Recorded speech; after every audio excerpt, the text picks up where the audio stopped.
Hello, everybody, and welcome to another episode of Warrior Vetrepreneur Podcast. Today I have Todd Bigney with me, but first I want to let you all know that I appreciate you all being my followers. Make sure that if you go to my YouTube channel that you like and subscribe to all of my videos, and that subscribe is important because if you want to see when we go live or see when something new is coming out, that's important. But otherwise, I'm on all of your platforms, and so please like, comment, and subscribe everywhere you go. Todd, how you doing today, buddy? Doing good. How you doing, JJ? Man, I'm doing great. You know, over here in actually not to be expected, but sunny West Virginia, off-site at a buddy's house doing some post-flood cleanup. So my podcast this week will be a little bit interesting. Don't have too much fun with that. Oh, well, you know, you can never be afraid of a little bit of hard work, right? For sure.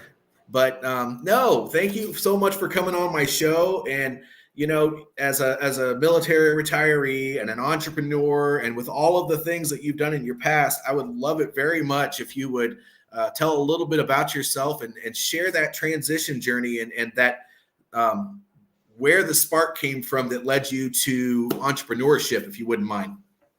All right, awesome. Like JJ said, I'm 20 years Air Force, retired in 2011. I actually bounced around corporate America, Boeing, Mercedes, a lot of manufacturers, big ones, small ones, for about 12 years. And honestly, I got a random phone call, and it's kind of what the Entrepreneur Source does, is we just kind of reach out to folks who are looking for work and looking for change. And I was going to Lowe's one day, getting sand or rocks or something really dumb, and got a call, and a guy who's a great friend now, Paco, he's like, "Hey man, have you ever thought about, being an entrepreneur? What kind of changes do you want to make?" And I went through the assessments and the whole process with the Entrepreneur Source. And I said, "Hey man, how do I get to do what you're doing?" I was an instructor for, most of my career in the Air Force. Unfortunately, it was on the survival side, and nobody's really paying me $1 to eat a bug right now. So I was like, "Hey, how do I get to instruct again? How do I get to teach?" So now I've been doing this for about a year and a half. I own a franchise of the Entrepreneur Source. And what we do is we reach out to folks and really focus on their goals, seeing what's best for you. We send several assessments, and then we introduce you to business ownership, see if it's right for you or wrong for you. And if it's wrong for you, we have other ways to help you out, other referral partners to get you back into corporate America, or find out just what's right for you. So I think it's been great. I'm fully remote now. Like, my bedroom's on the other side of that wall there.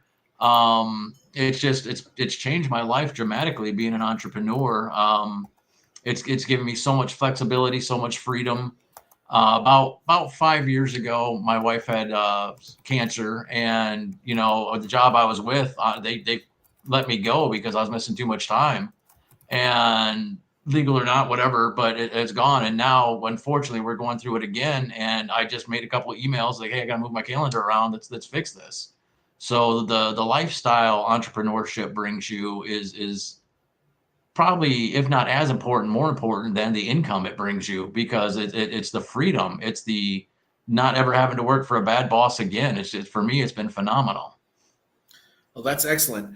And is that why you got into it, or what led you to entrepreneurship? I know corporate America, I did a little bit of that myself after I retired from the Army, but it takes kind of a wild man or woman to go into the entrepreneur world, because it's, even though as a franchisee you have systems and stuff like that to help you along, you're still, if you're not making sales, you don't have a paycheck. So, I mean, what led you to this entrepreneur's journey? I know you had some tragedy and stuff in your life, but I mean, there's got to be something that made you say, well, I want to move away from my guaranteed paycheck to the wild, wild west.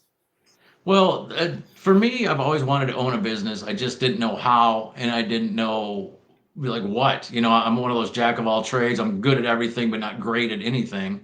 And, I was like, where do I do that? When I got that random call, it really answered all my questions, because I didn't know how to get into business. And I was actually angry when I found out how easy it was. I was like, I've been waiting this long just because I was afraid to make an LLC. Well, that was 4 minutes of my life. Right. How do I get an EIN? That was free. That was 30 seconds. So just having the knowledge, and that's what I love about franchising, is there's a system in place. So the last job I had, was really horrific. And I mean, it was a bad work environment. And I think I would have done anything to get out of there. And I think God had put that in my place to show me, like, look, you need something this bad to shake you from your normal.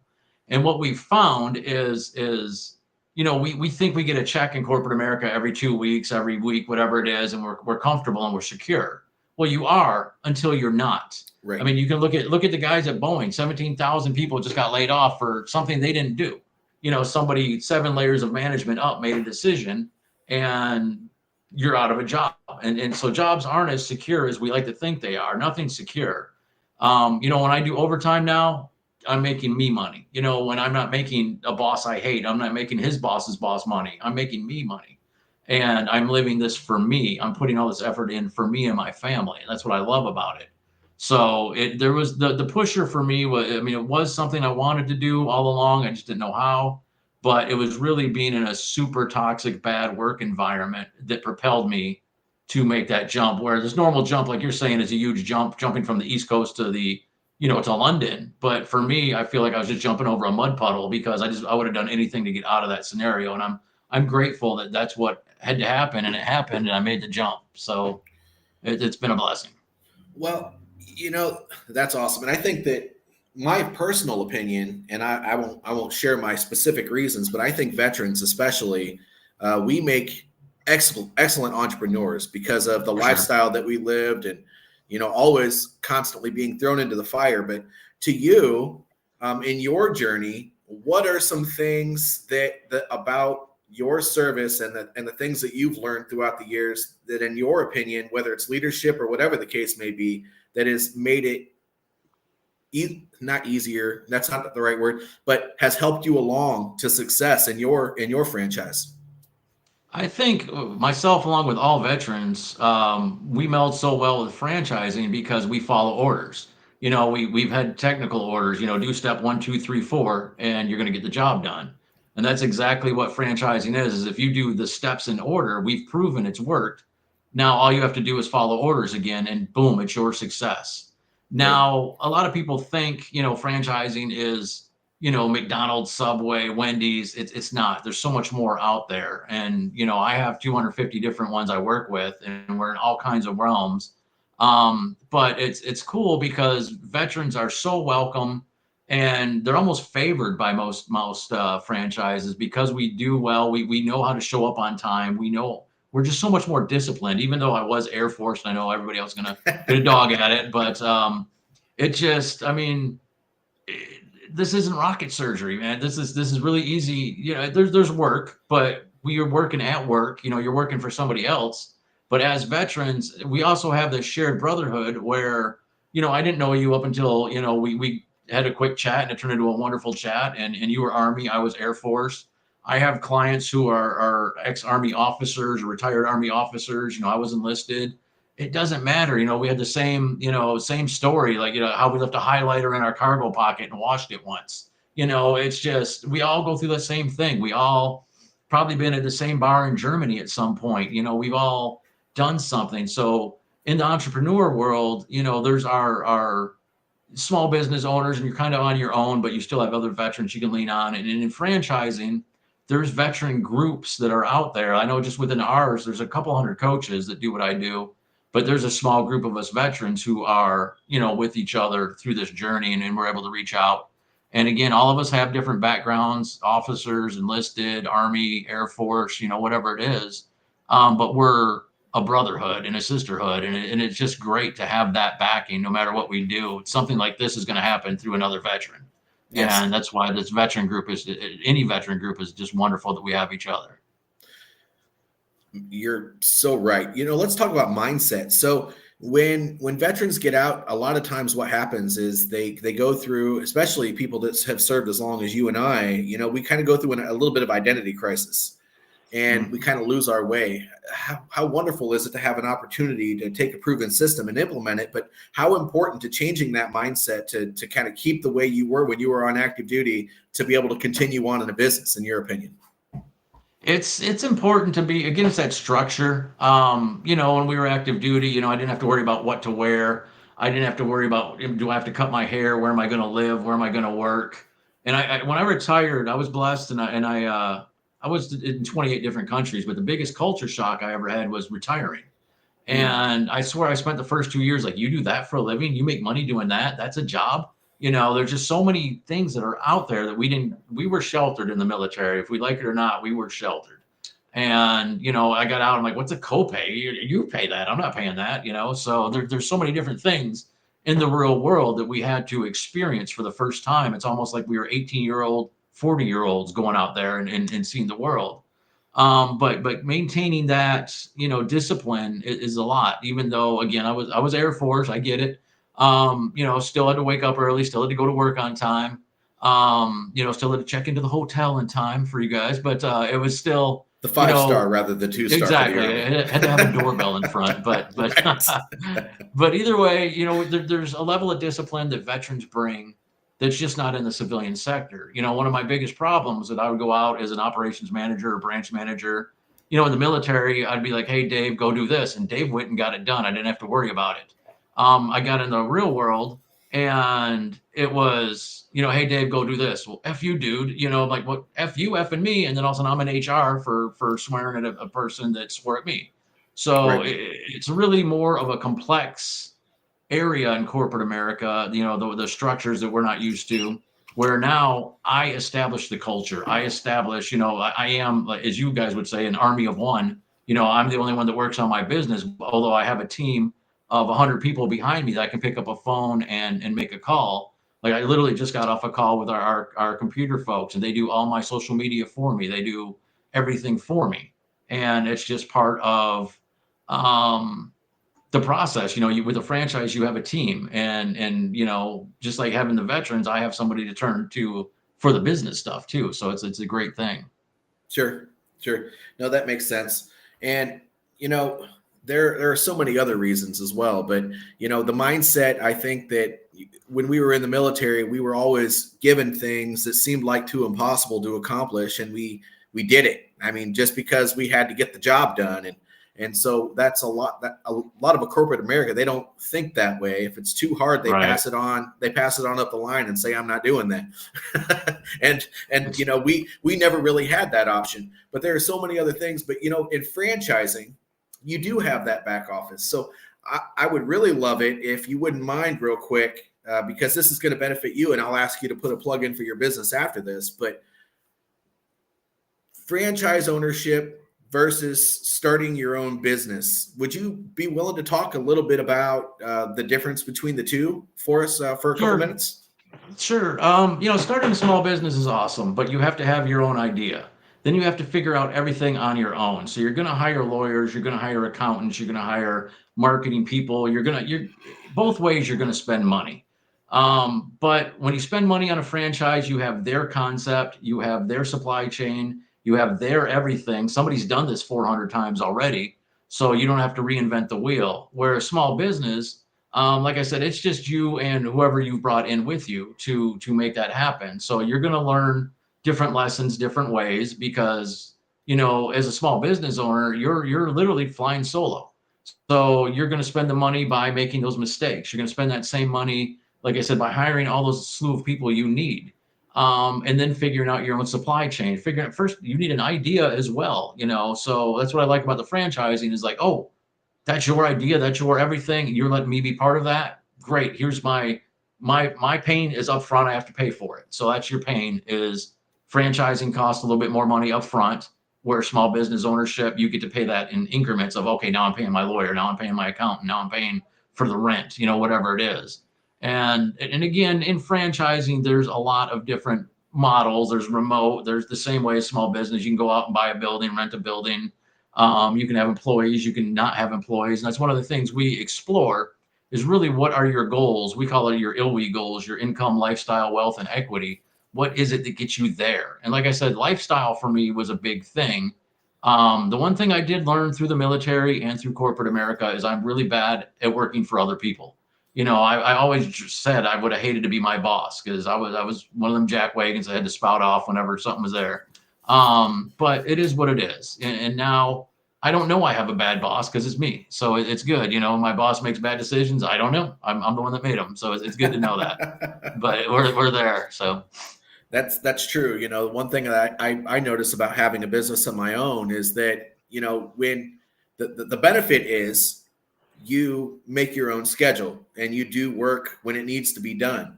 And the downfall to that is that you're accountable for your work and you make your own schedule and you do things when they need to be done. And so it's a lot of that individual discipline, which in a when you're working for somebody else, you usually have a supervisor or somebody like that holding you accountable to do all these things. And when you're a business owner, well, if you don't do these income producing activities and then execute the actual product or service that you execute in your business on a regular basis, then you don't have the income. And so, I mean, there are some driving factors, but it's not the same thing. You have to have the discipline. And honestly, that's why a lot of small businesses fail.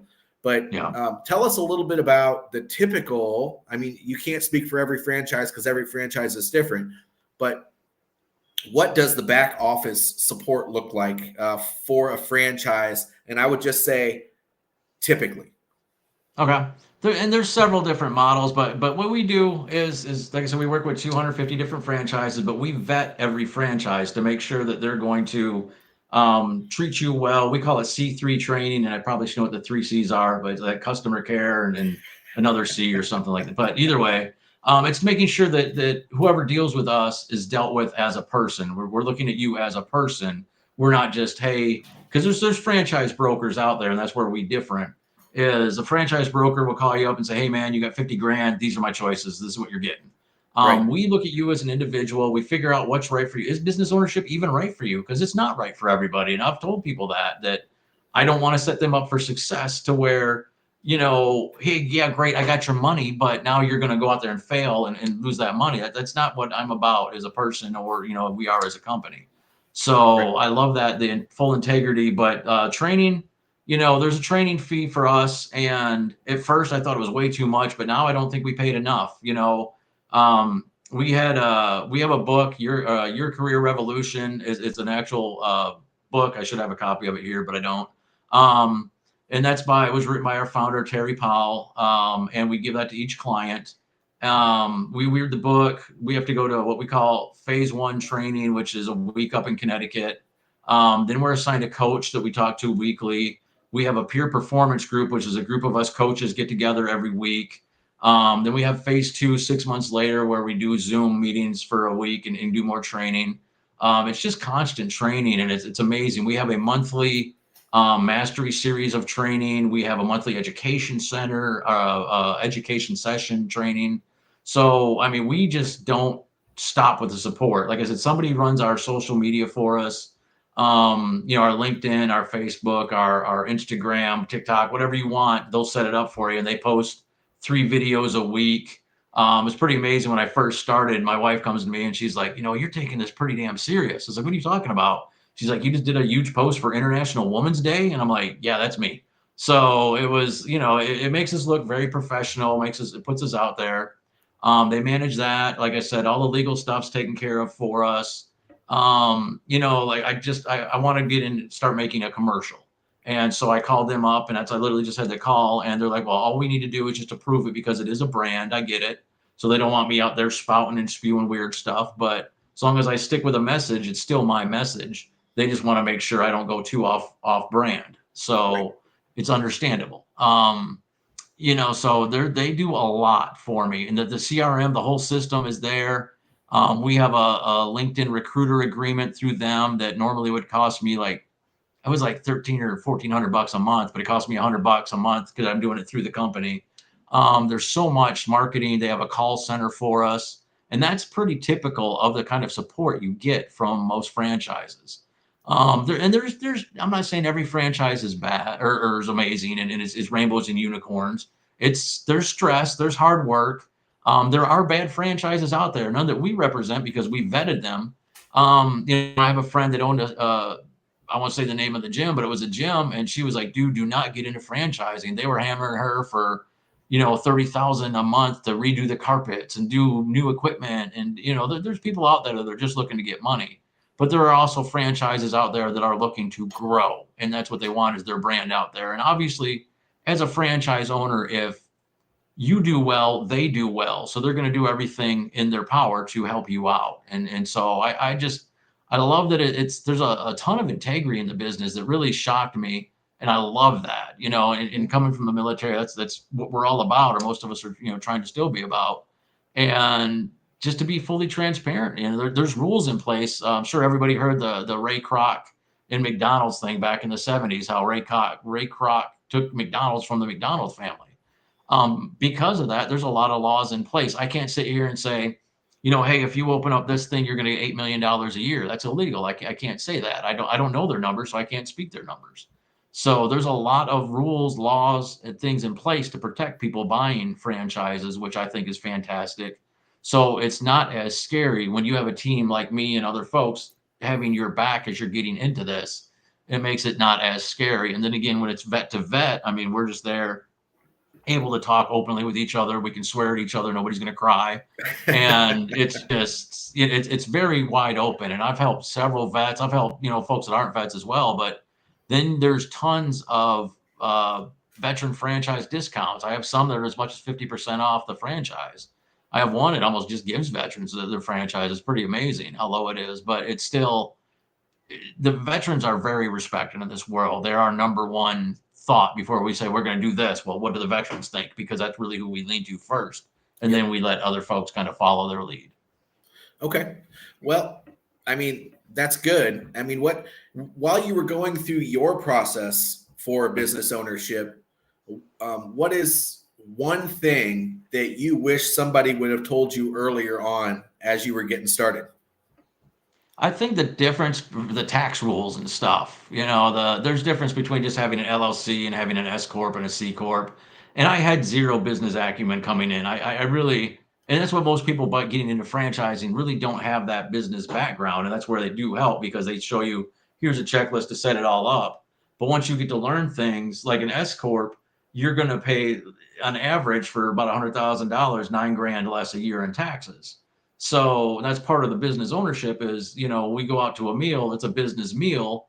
And yes, IRS, if you're watching, it's all about business. But, you're able to write that stuff off. You're able to write, part of my mortgage off, right? There's so many tax breaks that you get being a business owner. Mm-hmm. And that's another thing. You're not just looking at dollar to dollar, where in the real, you're in corporate America, you make $100,000, 35 grand of that is taxed. And then you're left with 65. But, with this, I don't need that whole $100,000 because I get so many more tax breaks where the money comes from. Anything I buy, a new computer is a tax write-off for my office, and anything I want for my office is a tax write-off, as long as I'm obviously using it legally. I mean, there's shady stuff out there that we don't need to do, but I mean, it's being done. So, but it's just the world, it's the rules. And that's where business ownership, there's just so many different rules. I wish I would have known a little bit more.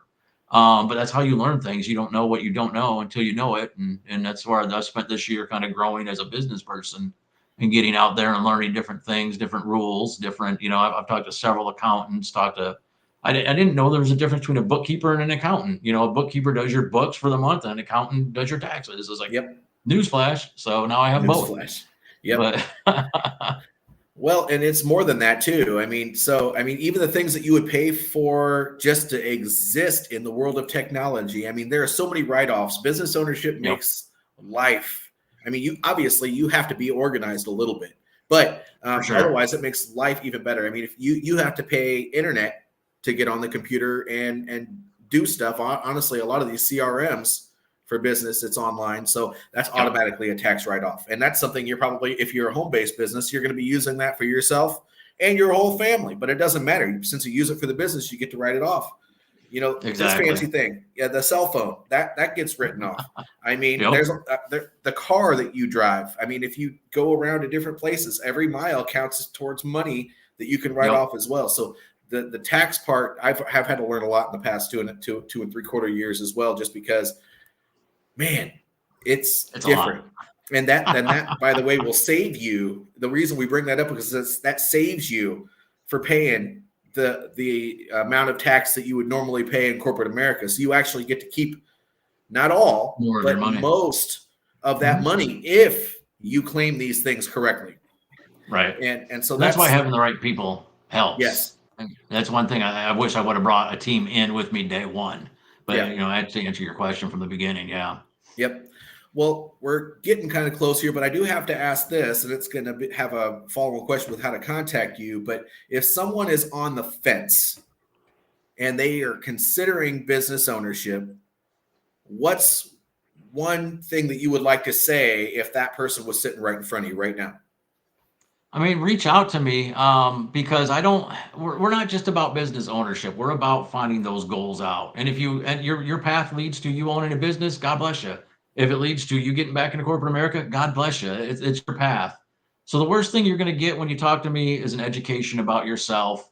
The best thing is we find that next thing for you. But I don't honestly care where you end up as long as you end up somewhere meeting those goals. So if you're on the fence, I mean, reach out. I'm sure we'll do my email or website somewhere, but let me know. That's what I do is I talk to people. And again, this is another great thing about it is this is how hard I work during the day. You know, nobody's going to die on my battlefield anymore. Nobody's going to die on my operating table. This is how hard it is. Maybe I forgot to tell you something once, so what? It's what stress do you want to allow in your life? And that's again part of that lifestyle thing. So again, if somebody wants to, even if you want to figure out what you want to do when you grow up, it's what I do is I open up different doors for you and let you see it. Maybe you don't end up buying something, but you go, oh, that's interesting. Let me check that out.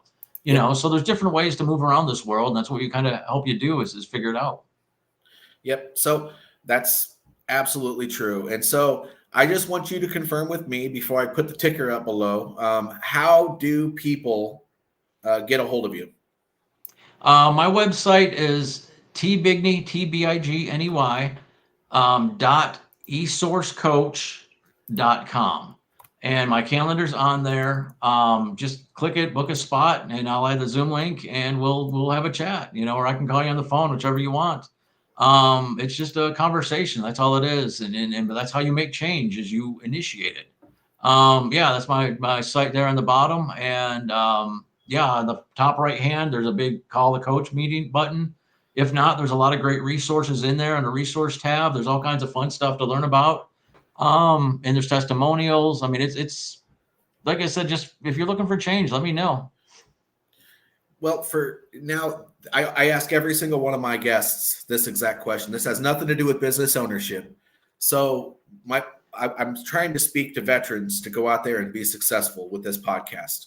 And whether that's a career, I mean, this speaks directly to you because whether that's a career or whether that's a business or whether it's, whatever, it doesn't really matter. What's one thing that you would like to share with somebody who might just be stuck during their transition? Don't be afraid of change. Change is a big deal for a lot of folks. And I mean, getting out of the military is a huge, huge step. You're doing it if you like it or not. So do it where it's successful for you. Get as much information as you can.